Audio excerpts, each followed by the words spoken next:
तो उसने विह्वल होकर कहा, विह्वल देखो कैसे लिखा हुआ है, छोटी वी आधा है और फिर पूरा वे और ले। अच्छे लोगों के लिए कहते हैं कि भाई ये तो देवता है। युद्ध भी गलत है और युद्धद भी गलत है, तो इसका मतलब दे आधा आता है। अब ये हलंत लगाया हुआ है आधे के लिए, ये नीचे वाले अक्षर पर एक ही मात्रा का भ्रम पैदा करता है। जो जितनी बात एक साथ बोल दी जाती है ना, वहां रुकना पड़ता है ना, उसी रुकने पर जो चिन्ह लगाते हैं उसको विराम चिन्ह बोलते हैं। ये देखो, ऊ छोटी री ने उरिन, इसके बारे में ध्यान से सुनो पूरी बातें। बार बार किसी शब्द को बोलते हैं तो उसमें परिवर्तन आ जाता है, जो परिवर्तन आया हुआ है उसको बोलते हैं तद्भव। तद्भव, भव होता है होना, भव होना, तो ये तद्भव है और ये तत्सम शब्द है। शुद्ध शब्द ये है, शुद्ध। शुद्ध कौन सा है? उऋण, उऋण। हाँ, अब इसका अर्थ समझ लो क्या है। जीना तो है उसी का जिसने ये राज जाना, है काम आदमी का औरों के काम आना।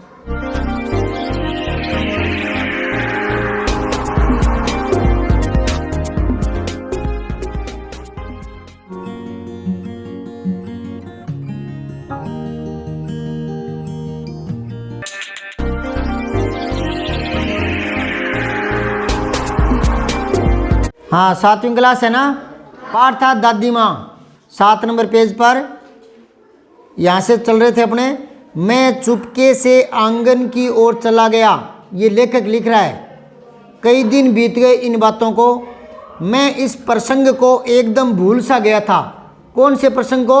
जब वो रामी की चाची आई थी, उसकी दादी से बात कर रही थी, वो वाली बात लेखक कह रहे मैं भूल गया, भूल सा गया, कई दिन हो गए। एक दिन रास्ते में रामी की चाची मिल गई। वह दादी को पुत्तो फलो दूधो नाहो का आशीर्वाद दे रही थी। ये हमारे पुरानी परंपरा में चला रहा है, दूधो नाहो पुत्तो फलो, मतलब आपके घर में दूध दही बना रहे, आपके घर में दूध दही की धार बहती रहे, और पुत्तो फलो यानी घर में पुत्र रत्न की प्राप्ति हो। तो ये आशीर्वाद चलता था, दूधो नाहो पुत्तो फलो। ये आशीर्वाद दे रही थी वो दादी माँ को। कौन? रामी की चाची। हाँ, मैंने पूछा, अब ये लेखक पूछ रहे हैं, मैंने पूछा क्या बात है धन्नो चाची। अब यहाँ देखो किताब में, मैंने पूछा, या कोमा आ गया ना, अल्प विराम, फिर आगे है क्या बात है धन्नो चाची। इसको इन्वर्टेड कोमा में दोहरे उद्धरण में लिखा हुआ है। और ये मैंने एक बार पहले बताया था कि जब किसी का कथन हो तो उसको दोहरे उद्धरण में लेते हैं, इन्वर्टेड कोमा में। मैंने पूछा, जो बात लेखक ने पूछी है ना, उसको हूबहू वैसा का वैसा लिखते हैं, जो उसके मुंह से निकली वैसी बात, तो उसको इन्वर्टेड कोमा में लेते हैं, उद्धरण चिन्ह में। क्या बात है धन्नो चाची। तो उसने विह्वल होकर कहा, विह्वल देखो कैसे लिखा हुआ है, पहले तो लिखा हुआ देख लो, छोटी वी आधा है और फिर पूरा वे और ले, विह्वल देख लो, छोटी वी है आधा और वे ले, विह्वल, वल पर जोर पड़ेगा, है आधा है। और ये हलंत एक ही मात्रा का भ्रम पैदा करता है, इसलिए इसको हटाया गया। और मैंने पहले बताया था आपको कि आगे वाले को भी हटा देते हैं और इसको पैर में डाल देते हैं, है के पैर में वे, ऐसा लिखा हुआ ना किताब में। तो वो हलंत लगाते हैं आद्य अक्षर पर। जैसे ये देखो, मैंने ये बताया था शुरू में, युद्ध, अब इसको ये ना लगाए तो ये हो गया युद्धद, युद्ध है युद्धद। भारत और पाकिस्तान के बीच में युद्धद छिड़ गया, गलत हो गया ना, गलत बोलो हम ना, भारत और पाकिस्तान के बीच में युद्धद छिड़ गया, ऐसा नहीं बोलते ना।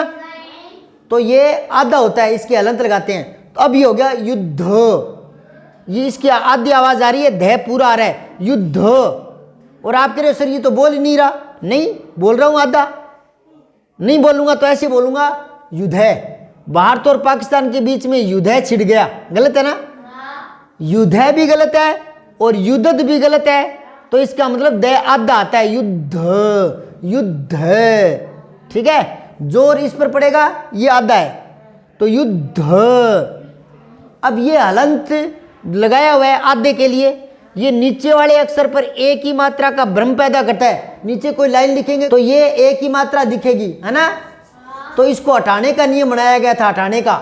अब हटाएंगे तो युद्ध हो जाएगा वापस, तो युद्ध ना हो और वो हलंत भी ना दिखे, तो इसका मतलब है इसको हटाकर, ये भी हटाकर पैर में डाल दो, तो ये पैर में डाल दिया युद्ध। कई लड़के यूं ही लिख देते हैं यूं करके और सोचते हैं कि पैर में आता है, ये तो घ घड़ी हो गया, युद्ध घ युद्धग, तो घ घड़ी नहीं होता, ये ध धनुष होता है, युद्ध। तो जो आधा दिखता है ना, आधा वो होता है पूरा, और जो पूरा दिखता है दैदवात पूरा दिखता है वो होता है आधा। तो ये दैदवात आधा है और दै धनुष पूरा है, इस पर जोर पड़ेगा युद्ध, ठीक है। अब यहां देखो ये है पूरा दिख रहा है ना, ये आधा है, और जो वह पैर में ये पूरा है, तो इस पर जोर पड़ेगी वल, विहवल, समझ गए। इसका मतलब होता है बेचैन होना, अशांत होना, शुद्ध होना, शुद्ध ध शुद्ध। ये शब्द पहली बार देखा है या पहले देखा हुआ है?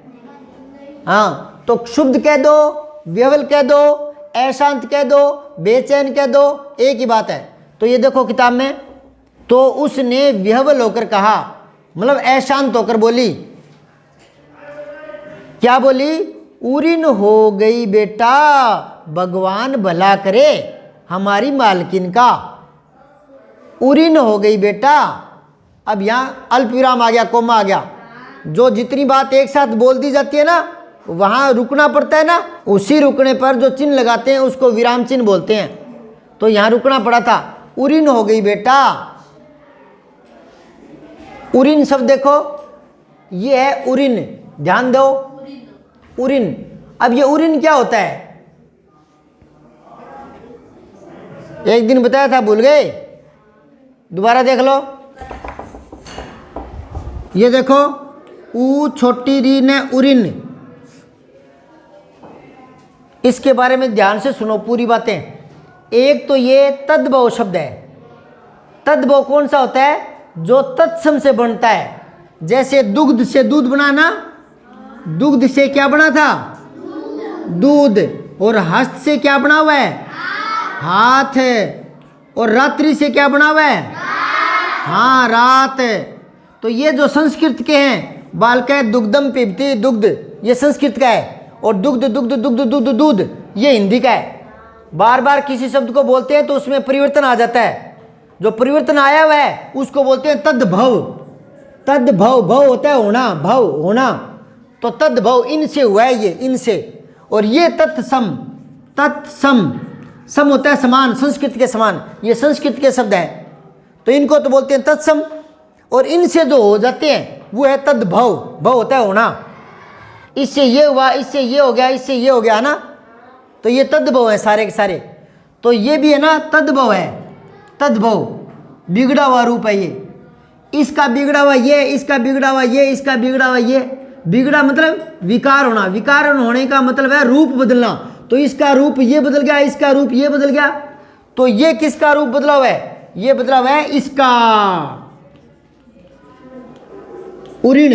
ये सही शब्द ये था, उरीण सही शब्द, और ये बिगड़ा हुआ है उरीण, इससे ये बन गया, तो ये है तद्भव। इससे बना है, हुआ है, भव होना, तो ये तद्भव। ये कौन सा शब्द है?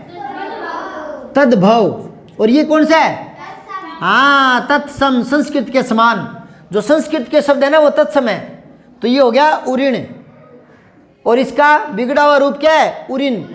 बिगड़ा हुआ रूप मतलब विकार उत्पन्न हुआ, और विकार उत्पन्न होने का मतलब है रूप बदलना।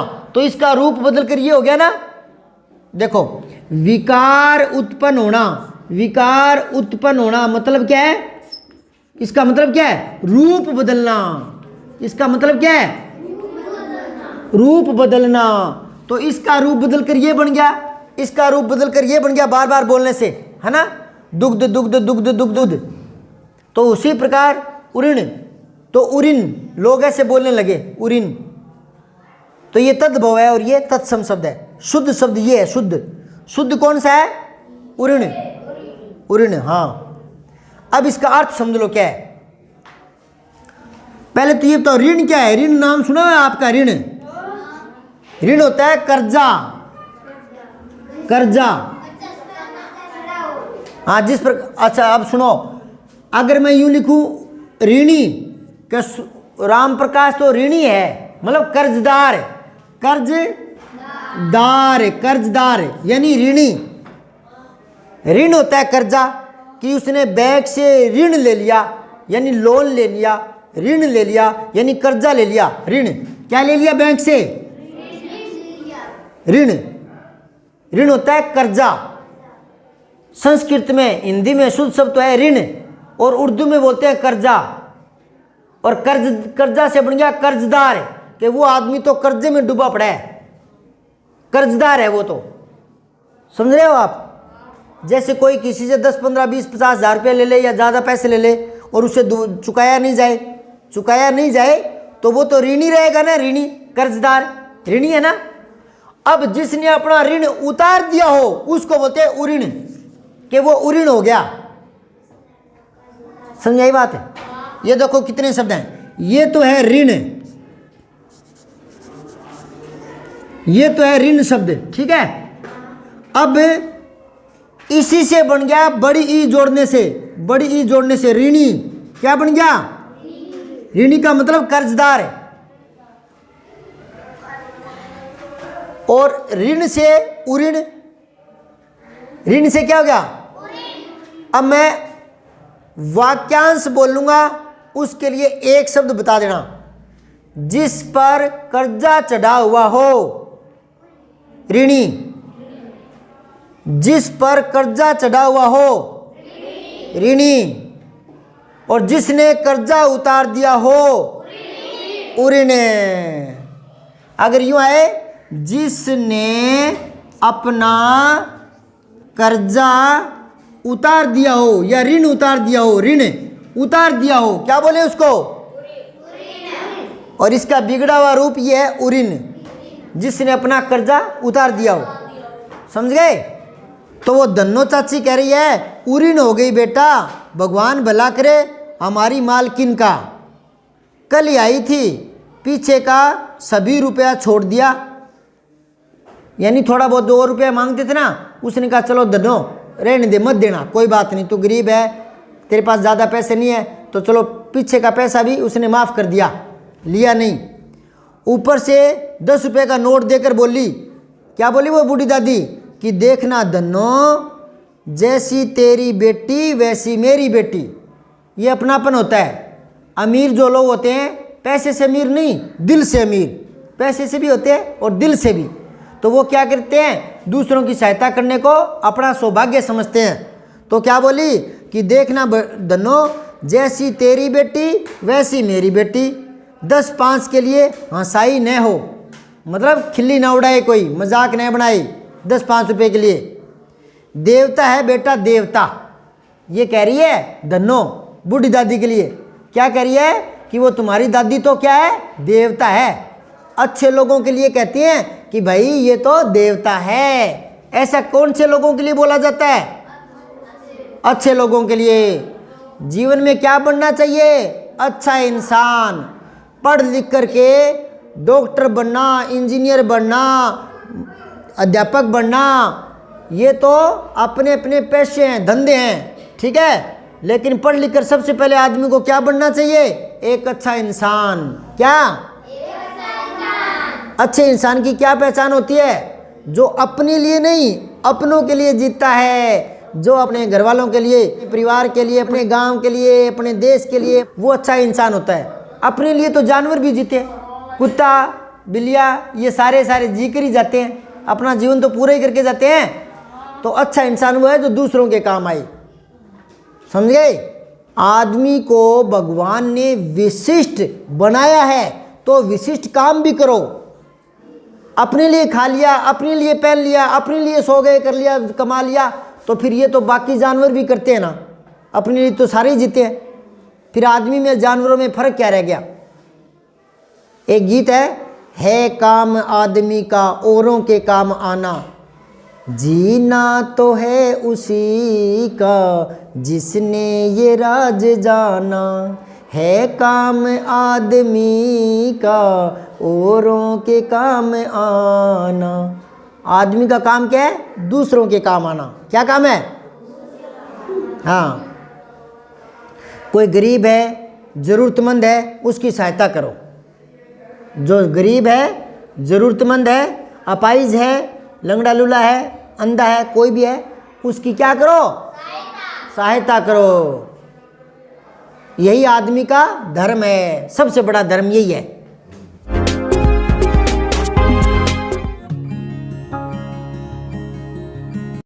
वीडियो को लाइक, शेयर व सब्सक्राइब करना न भूलें। बेल आइकन जरूर दबाएं।